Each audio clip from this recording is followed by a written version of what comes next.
In the world of English language teaching, there are few people as controversial and divisive as Geoff Jordan.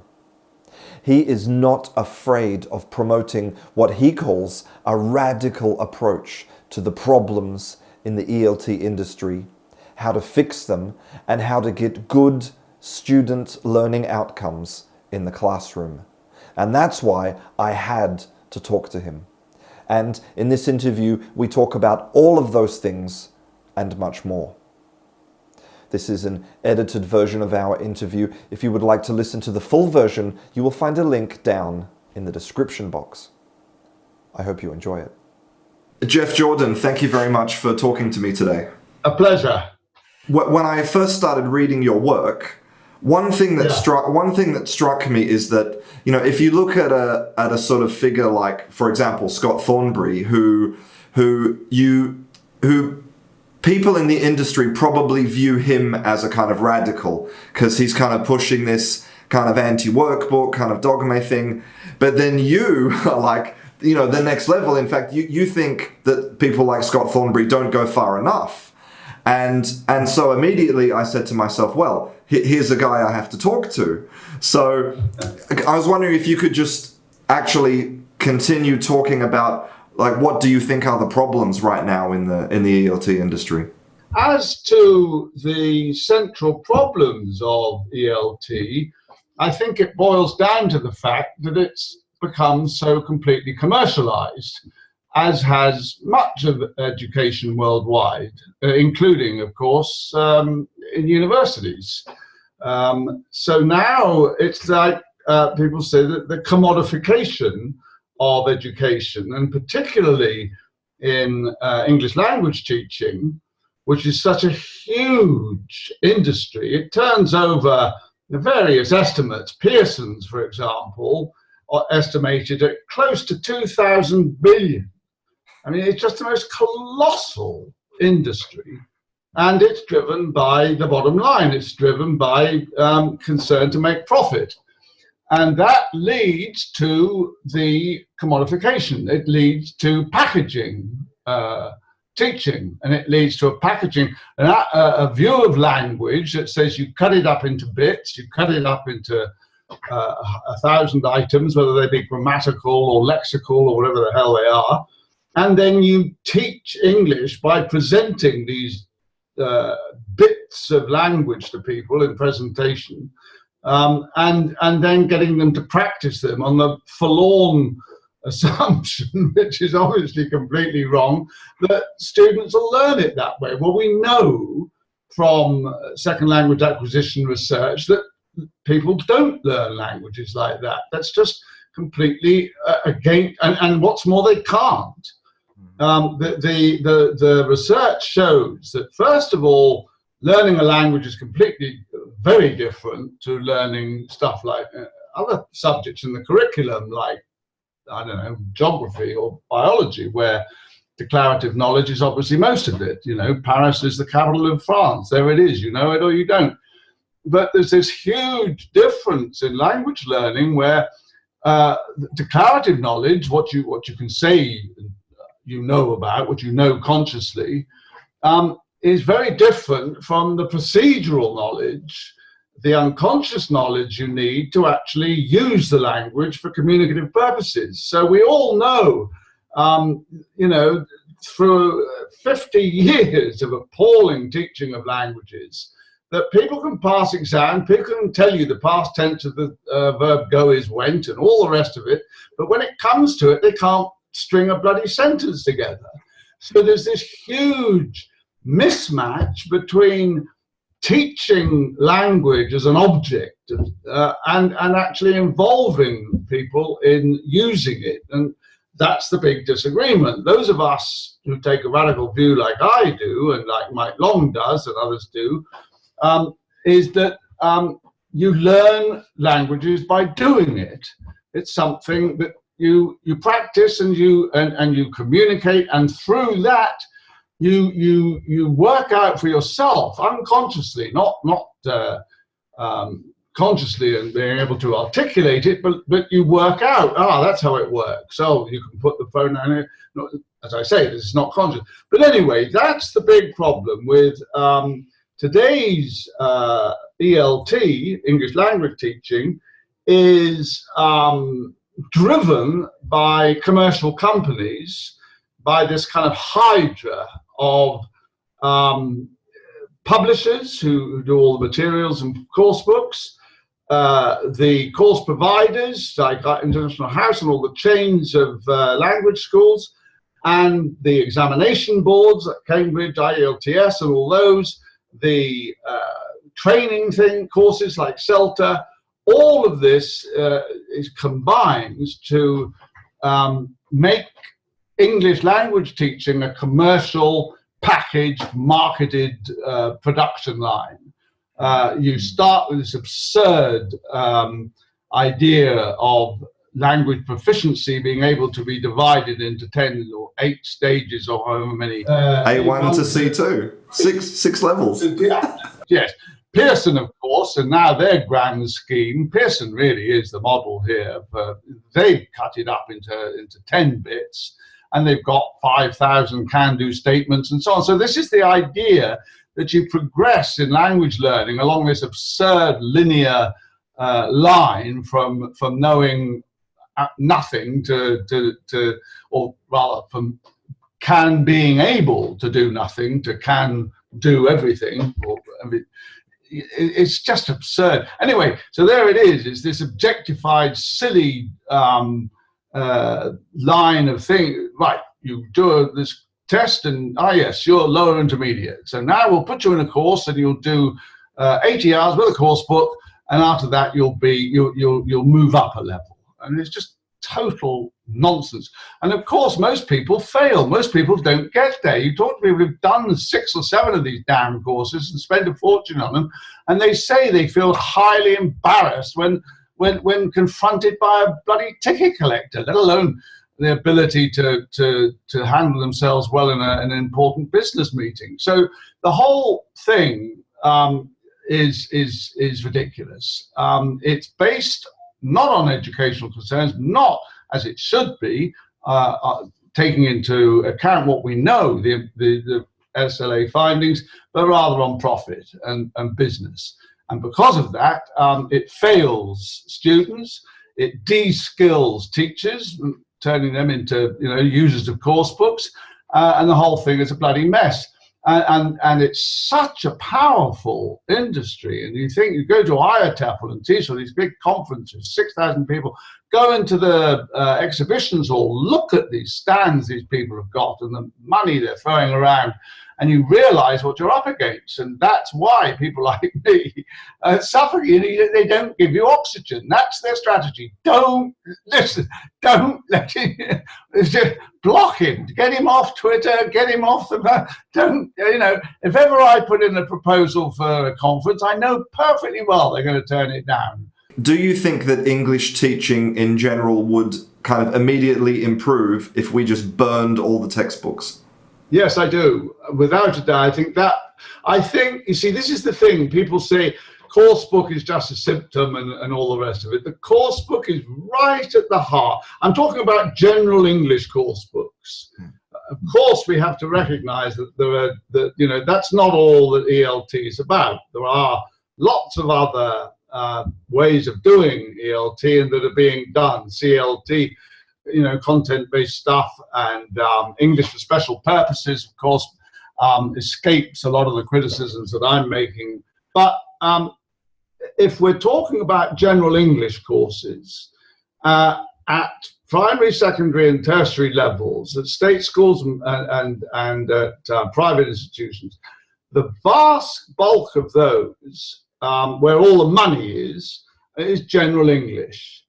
And they use course books, and it is the course books that set the syllabus and set the way in which teachers do their job. So I would say course books are the center of the problem of ELT. They have abolished, they have got rid of, they have destroyed all the work that was done in the 1980s to to move towards a more communicative language teaching approach. That has been, we're back to where we were 40, 50 years ago with situational language teaching as promoted by the International House when it first kicked off in the early 1970s. We're back there, that's where we are. And the exams and the tests and all the stuff has taken us back. Why? Because it's packaged. The messy stuff of learning a language is converted into neat, nice, easy stuff. You can sell somebody a 100-hour course or an 80-hour course. You can say it makes sense. It has a beginning, a middle, and an end. Today we're on Unit 1, page 3. In a month's time we'll be on Unit 6, page whatever the hell it is. So it's convenient. It's this, that, the other. But it's bloody wrong. It's nonsense. And it forces people to spend most of their classroom time talking about the language rather than giving students the opportunities to talk in the language about relevant, meaningful, communicative things that they're interested in saying. So that's a problem. Yes. Yes, I think there would be a tremendous improvement if we burnt all the books. But of course, it doesn't work like that. What we have to do is try to get a voice so that the first step is to say, this is an inefficacious way of going about our job. It's nothing to do with anything, it's inefficacious. It doesn't bloody work. And if you tried something else, if you tried, for example, task-based language teaching, if you started with a needs analysis and you found out the things that people have to or want to do in the target language, let's call it English, those who want to come and study English in a school, you start by saying, okay, let's find out what it is that you have to do. And that's Mike Long's task-based analysis. After that, you base the course on pedagogic tasks which concentrate on the student doing that, using the language for themselves, discovering the language for themselves through scaffolded task-based activities, rather than spending most of the time presenting stuff, where the focus is on talking up the teacher, who in most of the research talks more than 70% of the time, telling the students about the language. That's the problem with it. I totally agree with you, right? I totally agree with you. But I know that there's a big kind of body of criticism from, maybe not from the teachers themselves, but maybe from kind of administrators who say, well, teachers need workbooks because they need a structure. They don't have time to create activities that, like, for example, a task. They don't have time to create meaningful activities, or maybe they have big class sizes, with 35 students or whatever. So the workbook is the only solution. What would you say to that criticism? Yes, I think, you see, if you say to people, these course books are crap, they say, oh, well, of course, the best, they're just a sort of kicking off point. Really, a good teacher will just use a course book in his or her own way. And it's that the point here is the course book is so bad that you have to spend a lot of time supplementing it, reinterpreting it, leaving it alone, closing it, and so on.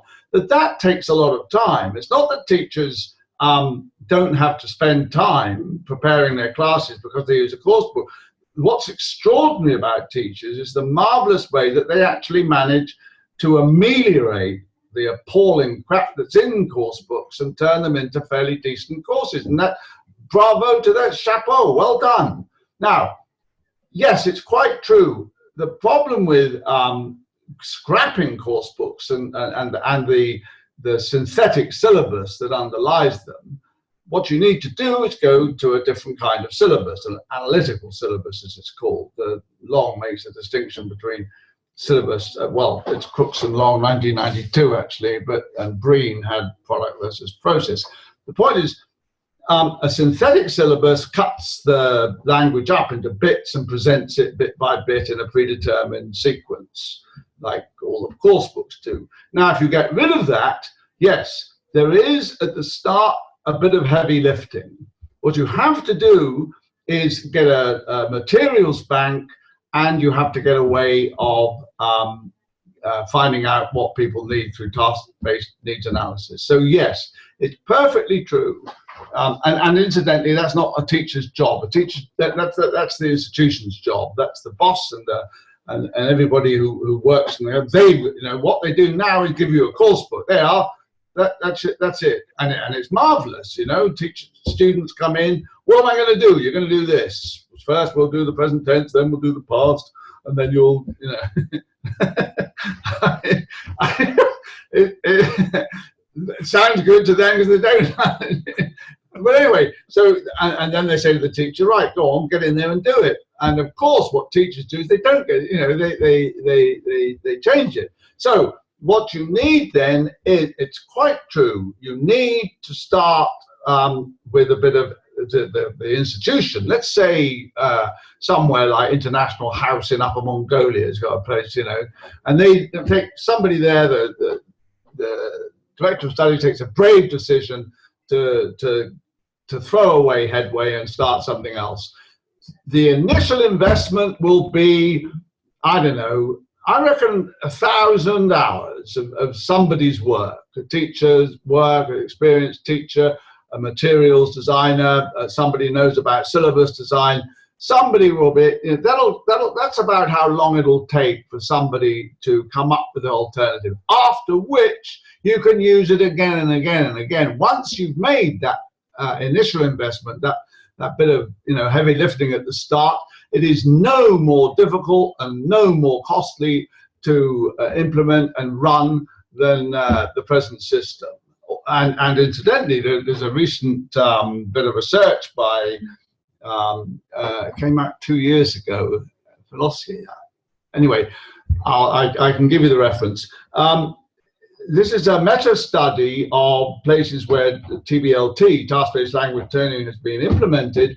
78 or 60, maybe I'm slightly exaggerating, over 70 places were studies were looked at in the meta-analysis, and there was a tremendous acceptance for TBLT when it had been carried out. And this includes places where all the people like Penny and the rest of the people who try to defend coursebook-driven ELT say it's impossible. The Middle East, large classes, kids, all these places where TBLT is supposed to be a no-go, more than 70 different studies have shown tremendous acceptance. So it's a pure lie to say that TBLT is impossible and all the rest of it. Yes, it involves work to start, but God damn is it worth it. And you think of the results that come through, the satisfaction, the motivation,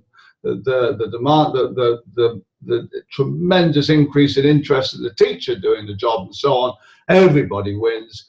And so that's the problem, that people were stuck in it because of the difficulty of moving. Because I think any good teacher wants the best result for their students, right?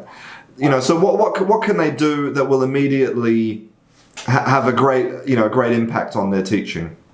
I think the first thing they have to do is to have a minimum understanding of the way that people learn languages. And particularly the way adults learn a second language, which is, in many important respects different. So they have to, it doesn't mean doing becoming an academic and reading, applied linguistics every month or anything like that.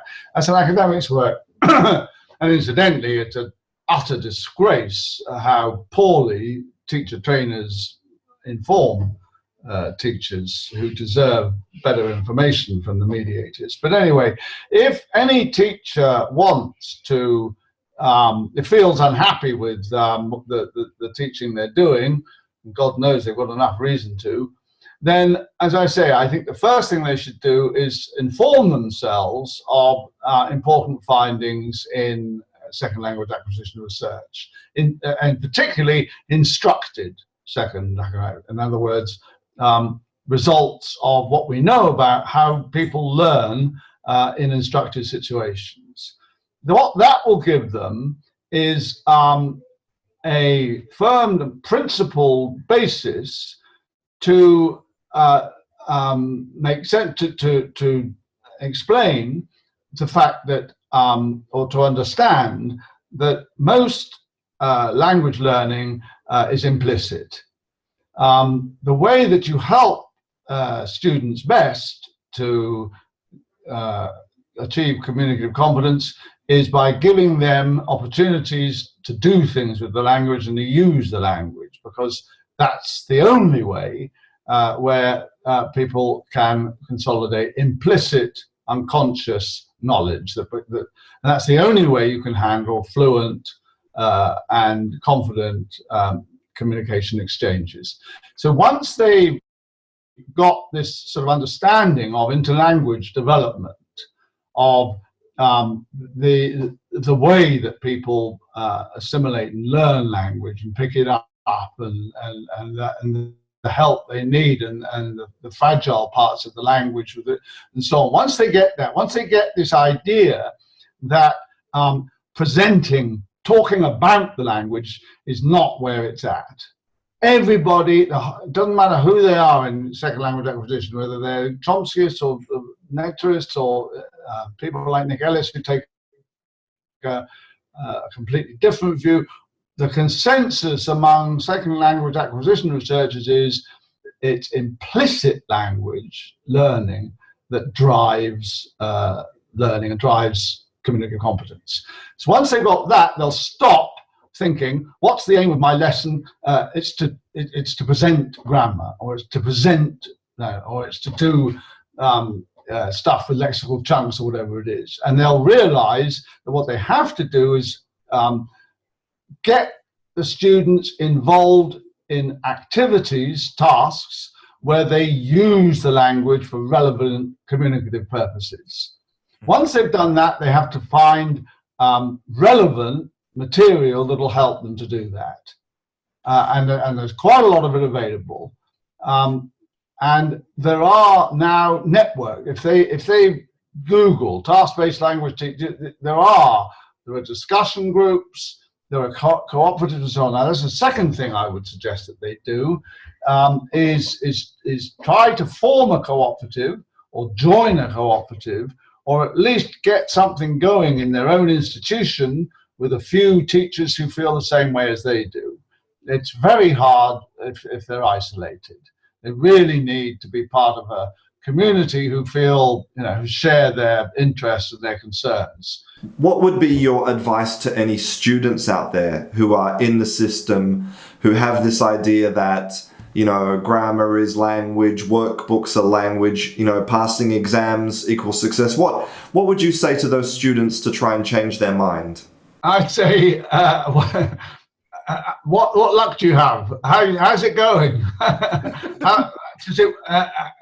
Can you actually use language in the way you want to?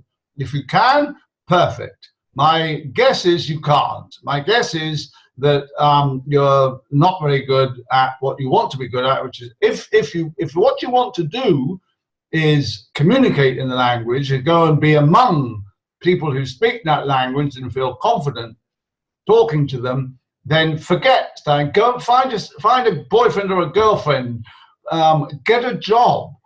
That's what you should do. Get in there and do it, and you'll learn. I promise you'll learn. If you need a bit more help, if you like the idea of doing a class, if you're in a hurry, we can help.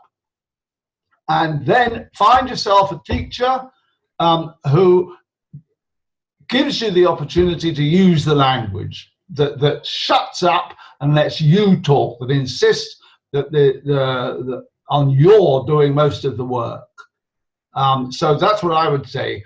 First, if you're happy, if you're pleased with your progress, great. If you're not, if it's not working, then first put yourself in a situation where you get an opportunity to use the language, That's the best way to learn. Get a girlfriend, get a job, get a boyfriend, get rob banks, do something in there. And then if you want to do it a bit faster, find a teacher who will sit down, find out what you need, and insist that you do the work and be a bouncing board. Let you talk, you listen, and give you help when you ask for it. You know, if you say, how do you say this? He'd tell you, and so on. So that's what I would say. Don't go anywhere near most of the schools dedicated to selling people courses of English, because they're unfortunately, and this is not primarily a criticism of the teachers, if not of the people who run the show, those are not very good ways of improving your English. Well, Geoff Jordan, thank you very much for your time. A real pleasure.